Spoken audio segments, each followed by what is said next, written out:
Callaghan Innovation. We're here at Callaghan Innovation in Christchurch, and my name is Jake Miller. I'm the co-founder and CEO of Unfiltered, and I'm really honoured today to be joined by Alan Cox. He's the founder of Akimbo, which is a very exciting Christchurch-based social enterprise doing some really phenomenal stuff in the mental health space. So today we're going to talk a little bit more about his business and the mental health challenges in New Zealand, but the session is about the growth and the truth of co-working as well. So Alan's based in a biz dojo here in Christchurch, so we're going to talk more about the pros and the cons of co-working and what's driving that hype. So Alan, it's a pleasure to meet you. Thanks so much for coming in. Great, it's an honour to be here. Thank you. I'd love to start off by just learning a little bit more about your business, what it does, how you got into this and when you first started it.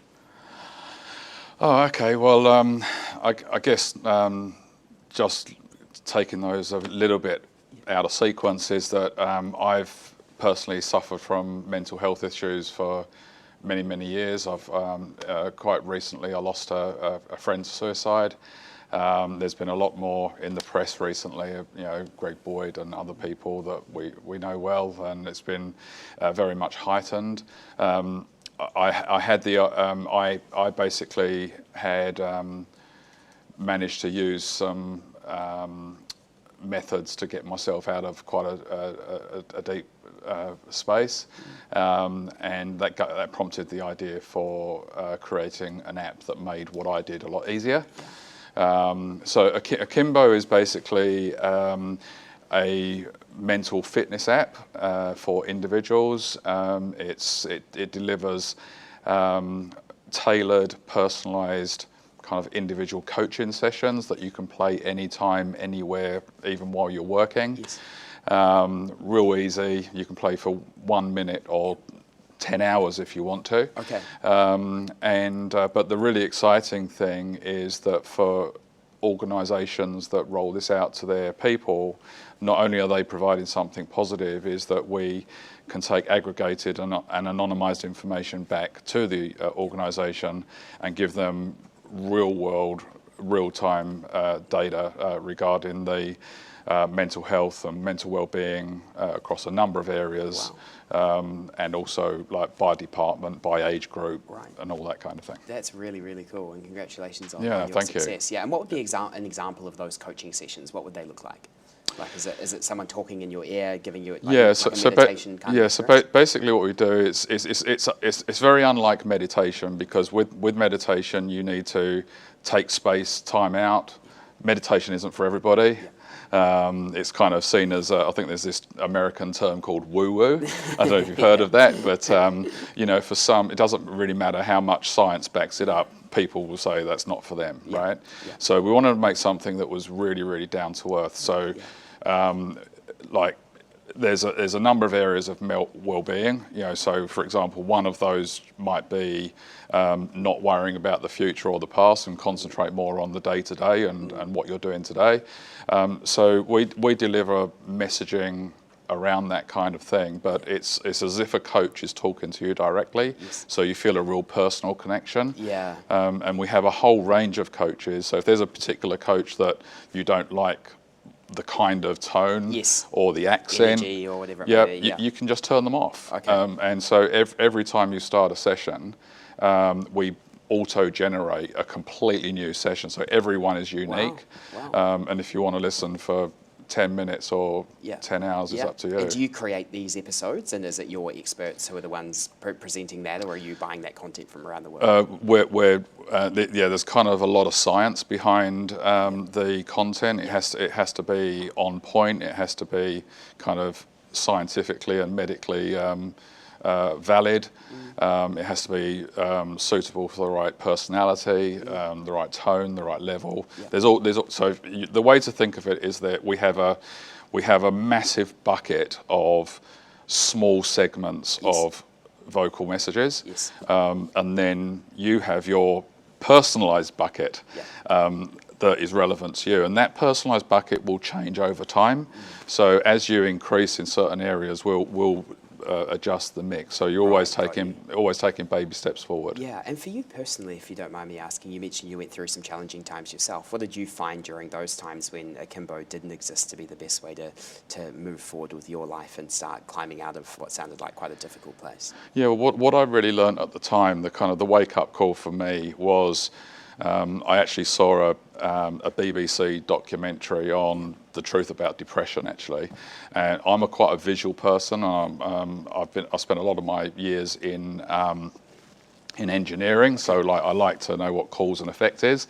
And I got to a point where I thought, look, what the hell is going on? And I started looking into it, and I was really encouraged to see that actually a lot of what I was going through was really just the way my brain was wired, the memories that I'd stored away over a lifetime, and that all of that stuff can change, right? It can't change overnight, but just understanding that you can address all of these elements in a simple way was really encouraging, and I just started feeding myself with that information. Yeah, and then getting on top of those triggers, right? And as you say, that's what this is all about, is helping you rewire certain parts of your brain.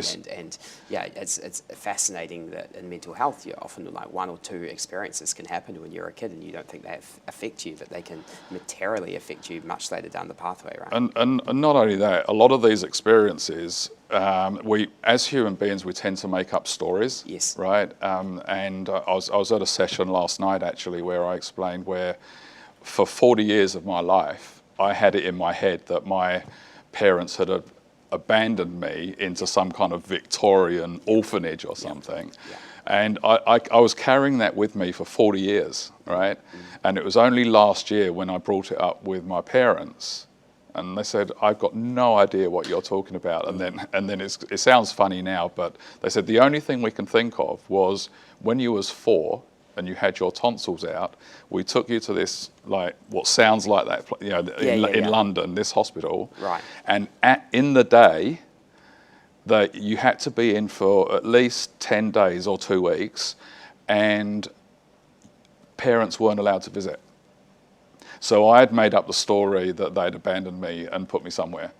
And so the point is a lot of the baggage that we carry around is probably not true. Yeah, that's a good point. And it can be very heavy later on and cause material issues. Yeah, and why do you think that mental health is such a challenge in New Zealand, more so than other countries? Like, why is New Zealand so bad? Well, I think that's a very big question, and there's a huge amount of facets. I mean, when you actually look at it, I'm not sure that New Zealand is like so bad compared to, like in certain areas, like say in construction, Australia is way better. Way worse. And so if you actually look around the world in kind of different sectors, it's let's not be too hard on ourselves. Yeah, it might be like youth might be the biggest problem here, but other areas might not be as exactly right. as other Exactly countries, right. But I think so. It's something that I've been really thinking a lot about over the last few years, and one of the biggest things for me is that when we're at school, we get taught about sex education, we get taught about religion, we get taught about languages. I think when I look at my kids that are just, my eldest is 21, youngest is 19 now. I think they spend 10 times more time on learning French than understanding their mind. Okay, and that to me is crazy, right? When I speak to a lot of youth, and of course this carries on into their life. When I speak to a lot of youth, they just have a completely absent understanding of what is going on, right? So like when, for example, they feel anxious, right, that worries them, and it spirals, right? It's like, why am I feeling like this? And then that gets on. If you think of a tornado, right, you go down and down and down, right? But if you have just some simple understanding, like for example that your reptilian brain, your amygdala, has this nasty tendency of picking up on the smallest details and releasing chemicals to say you're in danger, right? If you just understand that, And when you do feel anxious, you can go, oh, that's my silly reptile in there just being silly. Exactly. You can then just go with it. Yeah. And it fades, right? Yeah. And that's just one example of many, almost like a curriculum of things that if we were teaching our young much earlier, right. I think it would make a huge difference. Right. Yeah. As a father, how do you bring your children up to make sure that they are equipped for this, crazy world we live in? The best thing, I think one thing, the overriding thing is do your best to have a good relationship, right? A good relationship, especially with parents, is fundamental, and sorry to say it's lacking in many places. But it's just really about asking questions, not bombarding them, but like, what was the best part of your day today? Yeah. And if it's like, oh, I don't know, it's like, oh, come on, tell us. Exactly. And just make fun of it. And make more of an effort, exactly. And we had it to, obviously the purpose of the session is co-working, but there's so much we could talk about. I feel like we could have a conversation for an hour on mental health and challenges, maybe another opportunities, time. Maybe another time. But I want to talk a little bit about co-working because I know you're based in the Biz Dojo here in Canterbury. So it'd be good to understand, what have you found to be the best parts about being within one of these co-working environments and whether you love it and whether it's something you recommend to others. Yeah. So I took some time to think about this before I came here, and for me, I think there's three main elements. One is mental well-being, two is productivity, and three is inspiration, right? So productivity and mental well-being really go hand in hand. Mental well-being is the number one cost to industry. If you think of absenteeism, lack of engagement in your work, all of those kinds of things, right? So if you're a company where you work on your own, or you've got a very small team, or or maybe you're one person of a bigger remote team. You can feel very isolated if you just work at home. I know that I did, and it's so easy to feel disconnected. And it's so easy to get distracted with things around you, So being in a co-working space, I think, is much better for those two things. You've got 100%. The community around you, all of those things. So having a place to go each day and get up and feel, the purpose of going and working around other people solving interesting challenges in different industries, and also being able to draw inspiration, as you say. Often, in business, the inspiration for your industry will come from completely different sectors, right? So you can see what someone in a creative field of makeup or something might be doing and apply something cool they're doing to something like ag tech, it's there's that kind of inspiration, but there's also just you're always hearing cool stuff being done or cool things being achieved, and that inspires you to think, what extra can I do? Exactly. Even if it's disconnected, if you may have had those situations where you're grappling with a problem, and the more you grapple with it, you just never get there, right? But then you go for a ride on your bike or something, and suddenly it comes out, and that kind of thing happens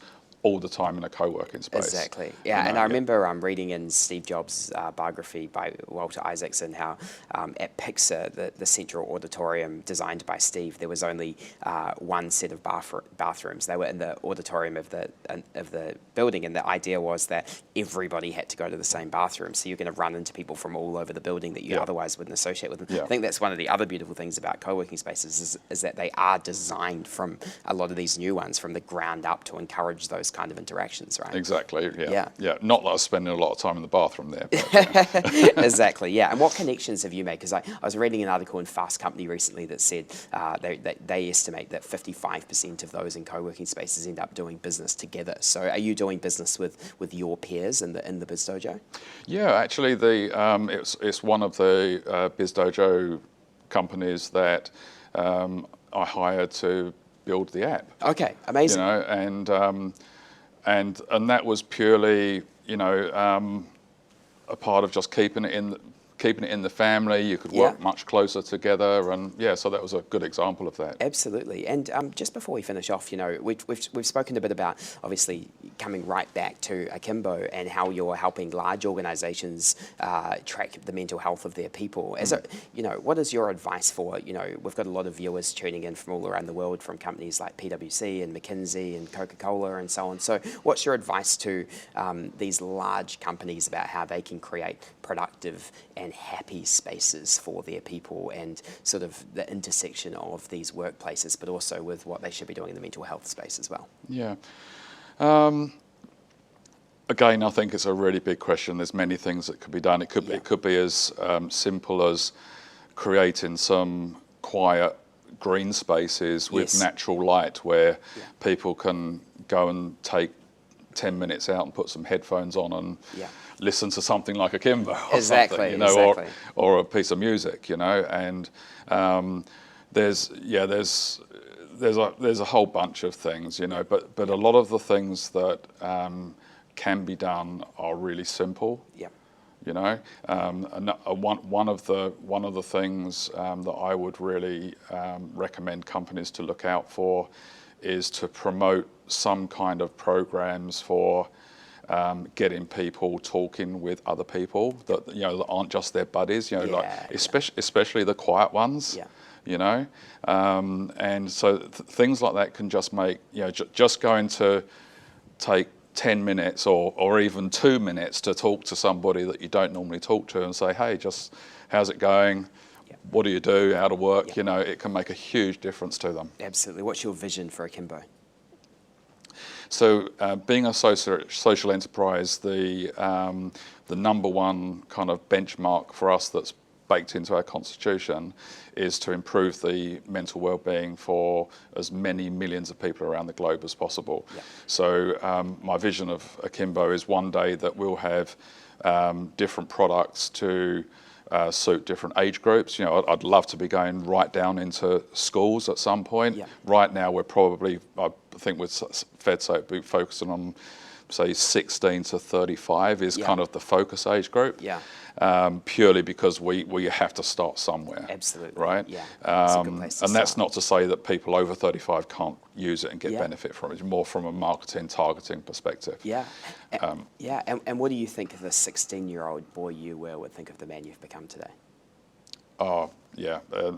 Enlightened, I'd say. And I don't mean that from a kind of a spiritual woo-woo perspective, but more just like just having the knowledge of basically how great, how wonderful we are. As whether we think we're fat, we are fat. We think we're ugly, we are ugly. We're actually amazing human beings with amazing potential, and there's a hell of a lot to live for.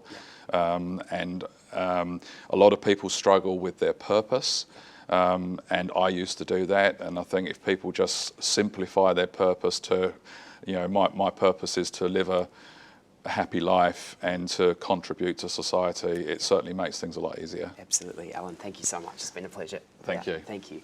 Thank you so much to the viewers for tuning in here on Techweek TV, Day 3. We're here in Christchurch all day, bringing you sessions from inspirational leaders from throughout the region. So stay with us. Thanks again to Callaghan Innovation for hosting us and for sponsoring this session, and we'll see you soon.